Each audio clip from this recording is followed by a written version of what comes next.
குடல் கிரேவி எப்படி செய்கிறதுன்னு பார்க்கலாமா வாங்க. அதுக்கு குக்கரில் 4 ஸ்பூன் எண்ணெய், பட்டை, லவங்கம், சோம்பு, 2 பெரிய வெங்காயம் பொடிசாக கட் பண்ணி போட்டு நல்லா வதக்கிக்கிடுவோம். வதங்குறதுக்கு 1 ஸ்பூன் கல் உப்பு போட்டு அதையும் வதக்கிட்டு, இஞ்சி பூண்டு பேஸ்ட்டு நல்லா போட்டு பச்சை வாசனை போகிற வரைக்கும் வதக்கிட்டு, ஒரு கொத்து கருவேப்பிலை, 2 பொடிசாக கட் பண்ண தக்காளி, அதையும் போட்டு நல்லா வதக்கிக்கிடுவோம். நல்லா வதங்கட்டும் ஒரு நிமிஷம்.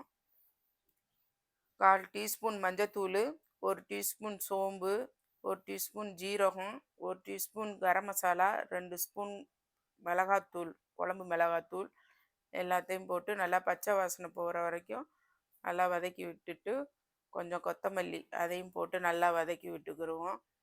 வதக்கி விட்டு சுத்தம் பண்ணி வச்சுருக்க குடலையும் போட்டு நல்லா மசாலாலாம் ஒன்று சேர்றபடி நல்லா கிளறி விட்டுக்குவோம். நல்லா மசாலா எல்லாம் ஒன்று சேரணும். அது வேகிற அளவுக்கு கொஞ்சமாக தண்ணி ஊற்றி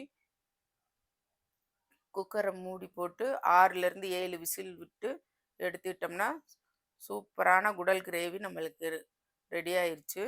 லாஸ்ட்டாக கொஞ்சம் மிளகுத்தூள் போட்டு இறக்குனா சூப்பரான குடல் கிரேவி. இது மாதிரி ஒரு வாட்டி நீங்களும் செஞ்சு பாருங்கள். செஞ்சு பார்த்துட்டு எப்படி இருக்குன்னு கமெண்டில் சொல்லுங்கள்.